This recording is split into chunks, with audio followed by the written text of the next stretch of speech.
When Wembanyama threw that elbow at Naz Reid's throat, the entire arena went quiet for a second. Not because it was dirty, but because everyone watching suddenly realized something had shifted inside him, and the NBA had no idea what it had just unlocked. Welcome to Hoops Pill. Subscribe, drop a like, and stay with us, because this one is gonna hit different. There is a question that nobody expected to be asking this early in Wembanyama's career, but here we are, asking it anyway. What happens when the most physically impossible skill set the league has ever seen gets combined with the same competitive obsession that made Michael Jordan and Kobe Bryant genuinely terrifying to everyone around them? Because that is exactly what is happening right now. The scars on Wembanyama's arms from defenders trying to physically punish him all season tell one part of the story. The way he responded to every single one of those moments tells the other part. Minnesota tried to bully him, tried to get in his head, tried to make him feel like a young player who wasn't ready for playoff physicality, and what they got back was a version of Wembanyama that nobody had fully seen before, methodical, cold, and completely in control of his own darkness. In year 3, Wembanyama became the third youngest player in NBA history to post 25 points, 15 rebounds, and 5 blocks in a playoff game, and the look on Anthony Edwards' face after that performance was more honest than any post-game interview could ever be. Edwards is one of the most competitive players in the league, somebody who never backs down from anything, and even he couldn't fully hide the fact that he was watching something he didn't have a clean answer to. That image matters because it captures the exact moment the narrative flipped. The NBA spent time wondering whether Wembanyama could handle the physicality of the playoffs, whether the intensity would expose something fragile in him, and the playoffs answered that question in the most definitive way possible. He didn't just survive the pressure, he grew inside it. What makes Wembanyama's playoff debut so historically significant isn't just the production, it's the context around it. In his very first playoff game of his entire life, he put up 35 points and hit 5 threes, and there was zero adjustment period, zero hesitation, zero sign that the moment was bigger than him. The Spurs dismantled Portland cleanly and efficiently, and then came the Minnesota series, where in Game 1, Wembanyama recorded a 12-block triple-double that immediately became one of the most debated performances in recent memory.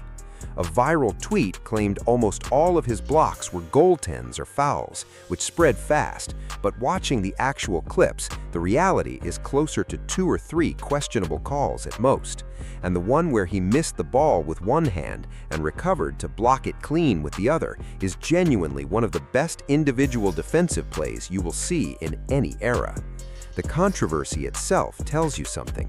People are already looking for ways to shrink what he's doing because the alternative is accepting that it's real.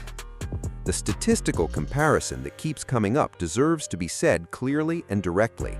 Jokic, Giannis, and Steph Curry were not even all-stars in their third NBA seasons. Wembanyama is heading to first-team All-NBA. And when you look at the greatest young playoff performers in league history, Magic, Bird, Duncan, the context always includes longer college careers, older entry ages, more physical development time before hitting the league. Wembanyama entered the NBA at 19, carried the heaviest hype since LeBron James walked into Cleveland, and somehow is outpacing projections that were already considered optimistic. The Spurs went from 34 wins to 62 wins, a turnaround that almost never happens in one season. And the engine behind that entire transformation has been Wembanyama's growth, not just as a player, but as someone who now understands exactly what he is capable of. But the part of this story that doesn't get enough attention is the mentality piece, because the talent was always going to be there. That was never the real question. The real question was always whether the mindset would match the ability, and Wembanyama has been answering it in the most direct way possible for a long time now. Before he ever played an NBA game, when asked how he would handle the pressure of being the most hyped prospect in a generation, he said his goal was to be something you had never seen before. Not something great, not something dominant, something you had never seen.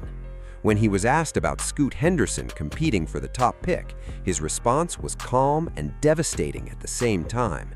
He said if he had never been born, Scoot would deserve the first spot. That is not arrogance. That is the quiet, unshakable self-belief that separates players who are great from players who define eras. There was a moment against the Golden State Warriors that crystallized something important about where Wembanyama's competitive wiring actually sits. Draymond Green, one of the most psychologically calculated defenders in NBA history, a player who has spent his entire career finding the mental edges of opponents, came up to Wembanyama after a tough block and started talking trash directly in his face. Draymond has done this to LeBron, to Kevin Durant, to essentially every superstar of his generation with varying degrees of success. Wembanyama's response was to immediately catch the inbound, attack the rim, and finish strong while talking back on the way up. There was no flinch, no hesitation, no processing time, just an immediate counter that said everything about where his head is when the game gets personal. The Michael Jordan competitive gene doesn't announce itself. It reveals itself in moments exactly like that one. The gravity concept around Wembanyama is something that still doesn't get explained properly in most coverage, so let's be precise about what it means. His defensive presence alone changes what offenses are willing to attempt before a single play is even drawn up. Players are making bad passes out of drives just to avoid the possibility of getting blocked, which means his impact shows up in plays that never happen and never appear in a box score. On the offensive end, his ability to draw defensive attention as a lob threat is creating clean looks for his teammates at a rate that only the most spatially dominant players in history have generated. When you add the talk, the physicality, the willingness to engage with anyone who steps to him, and the 39-point, 15-rebound, 5-block performances in elimination-adjacent moments, you start to understand why the word unfair keeps surfacing in conversations about him, because it's genuinely the most accurate word available. After the Oklahoma series, Wembanyama told the media he was glad to be part of something beautiful and pure and ethical, which sounds diplomatic on the surface, but given the context of who he was playing against and what had happened between those two teams, it landed like a direct shot.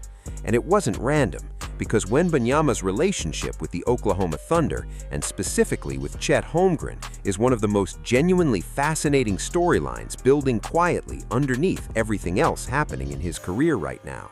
This goes back further than their NBA careers, back to the 2021 Under-19 World Cup Finals, where a 17-year-old Wembanyama put up 22 points, 8 rebounds, and 8 blocks in a 2-point loss to Chet Holmgren and Team USA.